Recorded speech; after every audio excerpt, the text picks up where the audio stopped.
बढ़िया। आज तक कोई भी मेरी तीनों पहेलियों का जवाब नहीं दे पाया है। ले जाओ, जितना तालाब का पानी ले जाना चाहती हो ले जाओ, पर याद रखना।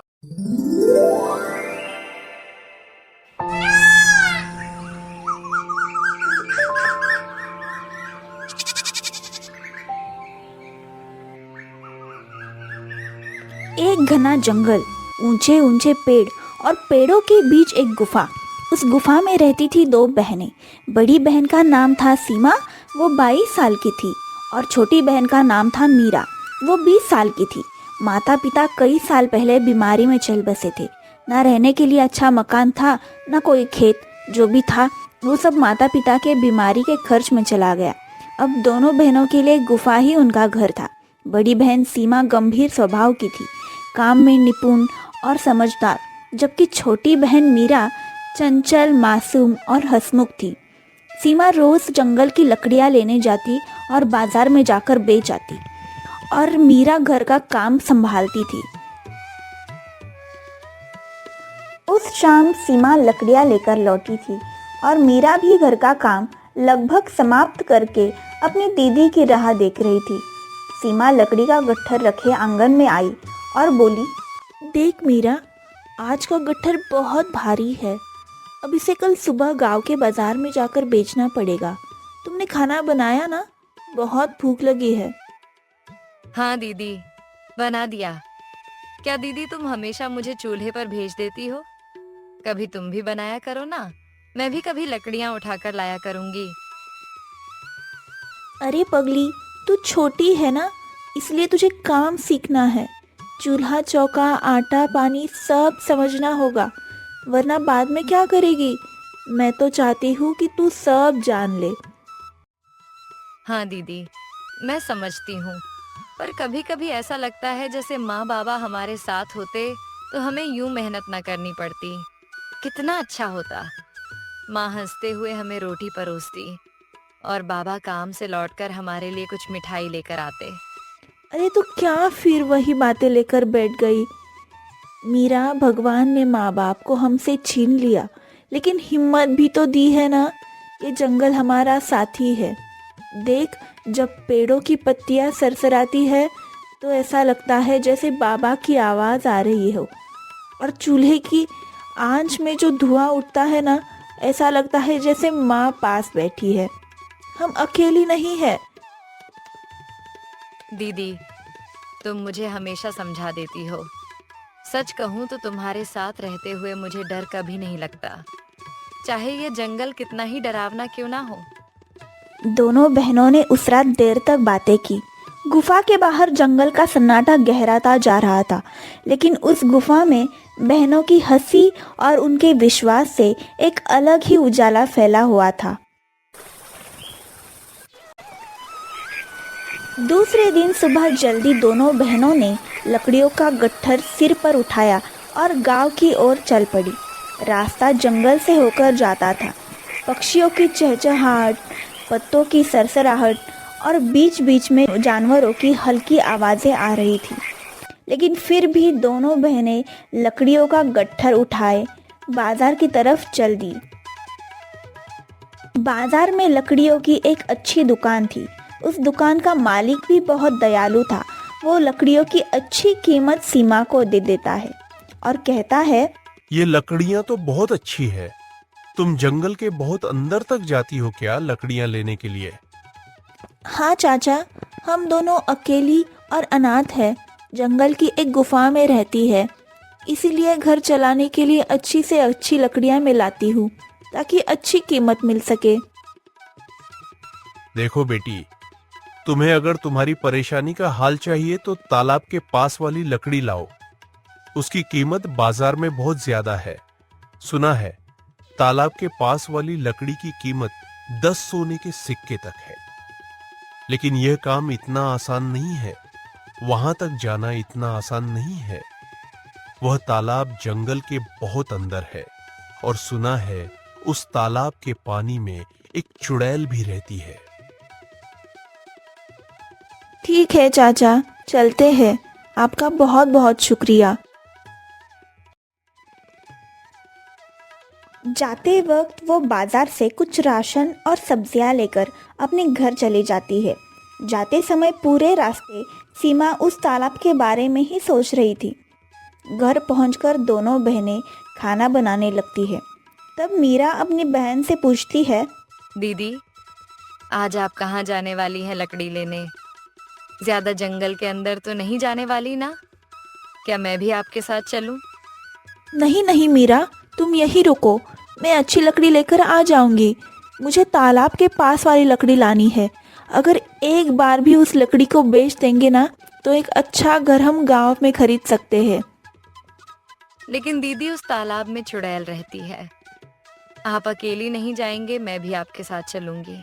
मीरा बहुत जिद करती है। तब सीमा कहती है, ठीक है मीरा, खाना खाने के बाद हम चलेंगे। दोनों बहनें जल्दी से खाना खाकर तालाब की तरफ निकल पड़ती है।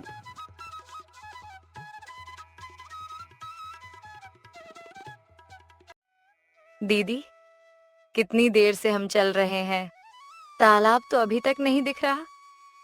मैं थक गई हूँ अब। इसीलिए मीरा मैं तुम्हें कह रही थी, तुम मत आओ, थक जाओगी।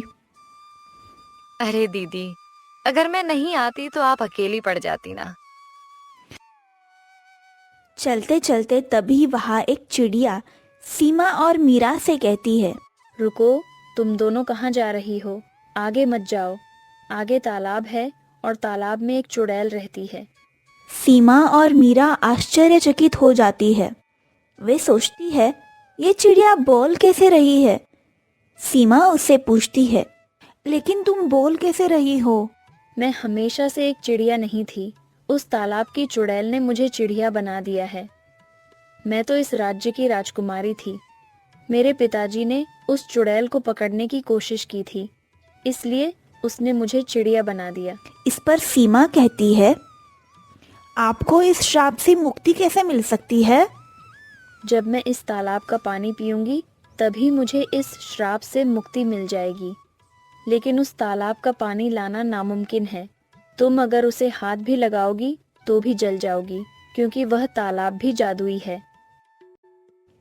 मीरा बहुत डर जाती है, लेकिन सीमा आगे बढ़ती है।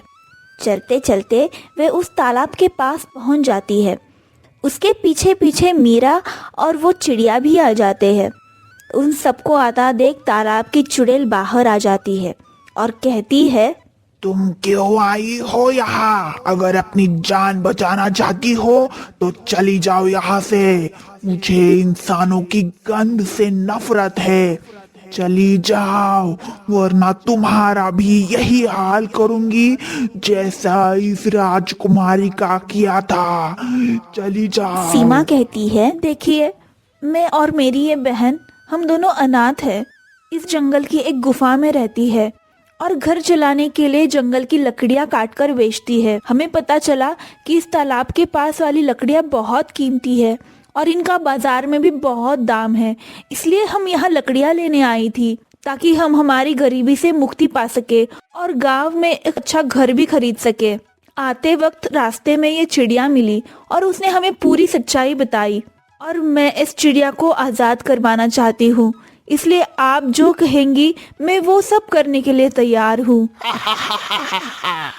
तुम्हें क्या लगा मैं इसे इतनी आसानी से छोड़ दूंगी? कभी नहीं।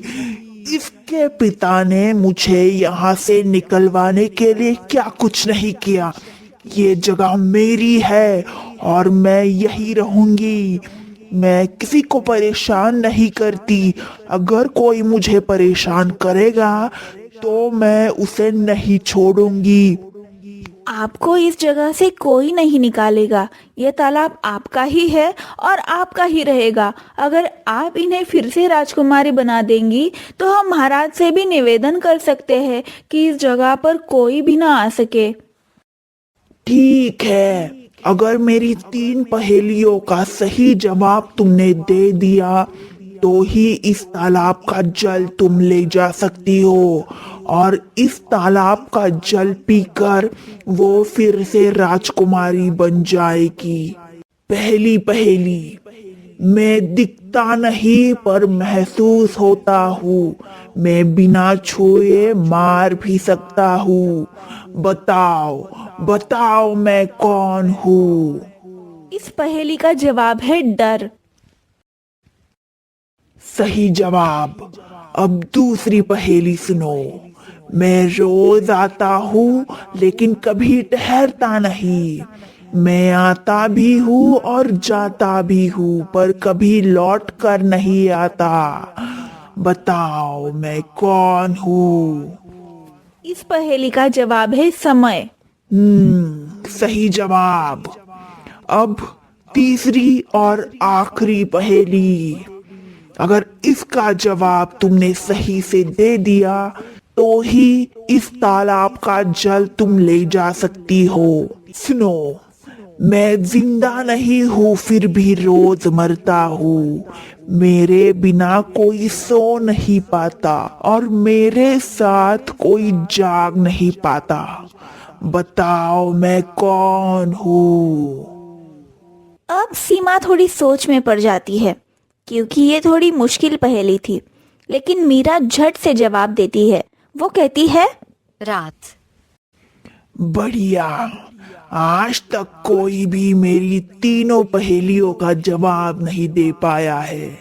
ले जाओ, जितना तालाब का पानी ले जाना चाहती हो ले जाओ, पर याद रखना यहाँ वापस कभी मत आना। क्या मैं यहाँ की थोड़ी लकड़ियाँ ले जा सकती हूँ? तुम्हें अब लकड़ियाँ ले जाने की कोई जरूरत नहीं पड़ेगी लड़की। सीमा और मीरा कुछ समझ नहीं पाती। वो थोड़ा जल लेकर उस चिड़िया को पिला देती है। जैसे ही वो जल वो पीती है, वो एक सुंदर राजकुमारी में बदल जाती है और कहती है, शुक्रिया, तुम्हारा बहुत बहुत शुक्रिया, तुमने मेरी जान बचाई।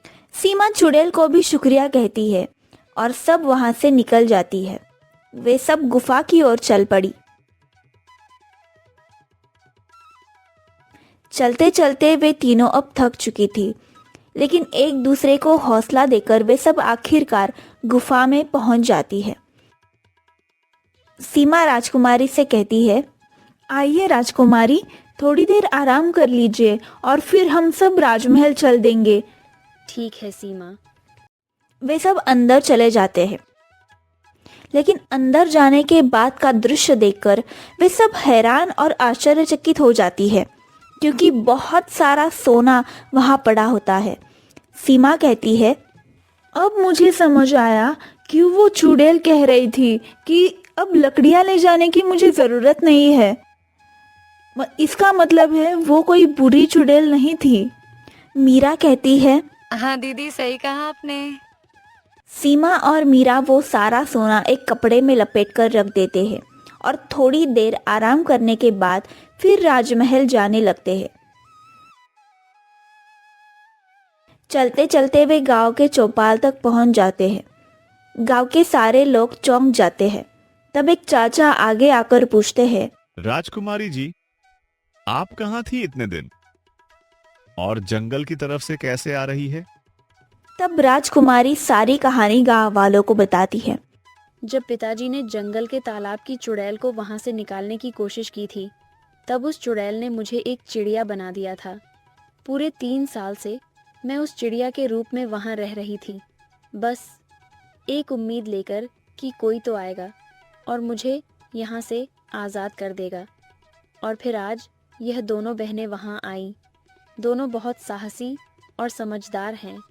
आज इनकी बुद्धिमानी और सूझबूझ की वजह से मैं फिर से राजकुमारी बन पाई हूँ।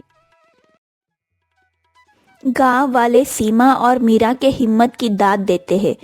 तुम दोनों ने बहुत अच्छा काम किया है, जो पूरे गांव में किसी से नहीं हो पाया। वह तुम दोनों बहनों ने कर दिखाया है, शाबाश। और वो तीनों वहां से राजमहल की तरफ निकल जाती है। राजमहल के सारे सैनिक राजकुमारी को देखकर आश्चर्यचकित हो जाते हैं। राजकुमारी महल के अंदर पहुंच जाती है। उसके पिता उसे देखकर भावुक हो जाते हैं। राजा, रानी और उनके 2 बड़े बेटे अपनी बहन को देखकर बहुत खुश हो जाते हैं। राजकुमारी सारी हकीकत महाराज को बताती है, कैसे सीमा और मीरा ने उसे बचाया और फिर से राजकुमारी बनाया। महाराज सीमा और मीरा की हिम्मत की दाद देते हैं।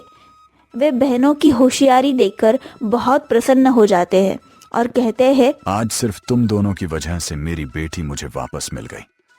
मेरी बेटी को वापस लाने के लिए मैंने आज तक कितने प्रयास किए, लेकिन उस चुड़ैल ने मेरी एक नहीं सुनी। लेकिन आज तुम्हारी वजह से मैं उसे फिर से देख पा रहा हूं। मैं बहुत प्रसन्न हूं। मांगो, तुम्हें जो चाहिए वह मांगो। मैं तुम्हें सब कुछ देने के लिए तैयार हूं। तब सीमा कहती है, नहीं महाराज, हमें कुछ भी नहीं चाहिए और किसी की मदद करना हमारा कर्तव्य ही है और हमने बस हमारा कर्तव्य पूरा किया है। बहुत अच्छा लगा ये देखकर कि हमारे राज्य में इतने अच्छे लोग भी रहते हैं। देखो बेटियों, मेरे दोनों बेटों के लिए मैं ऐसे ही होशियार और समझदार रानियों की तलाश कर रहा था और आज मुझे वह मिल गई है जो आगे चलकर इस राज्य को और अच्छा बनाने की हिम्मत रखती है। सीमा और मीरा को कुछ समझ नहीं आ रहा था, लेकिन राजमहल में शादी की तैयारियां अब शुरू हो चुकी थी। वे भी महाराज के इस फैसले से खुश थी, लेकिन इतनी बड़ी जिम्मेदारी अचानक से आने की वजह से वे कुछ विचलित सी थी। लेकिन महाराज के दोनों बेटे बड़े समझदार थे। उन्होंने दोनों बहनों को वो जैसी थी वैसे अपना लिया और सब खुशी खुशी राजमहल में रहने लगे। नमस्कार दोस्तों मैं ना बहुत भाई जो है मुश्किल से भाई अपना एनिमेशन करता हूँ यहाँ पे। दिखाऊँ, देखो ये मेरा लैपटॉप है, इसी से मैं जो है एनिमेशन करता हूँ। तो भाई बहुत टाइम लगता है यार और बहुत जो है उसमें बहुत मेहनत करनी पड़ती है यार, तब जाके बनता है। तो प्लीज़ भाई आप सपोर्ट कर देना यार, ठीक है दोस्तों। आपसे कुछ नहीं चाहूँगा, सिर्फ एक लाइक और भाई सब्सक्राइब कर लेना है दोस्त यार, ठीक है दोस्तों। चलिए भाई, धन्यवाद।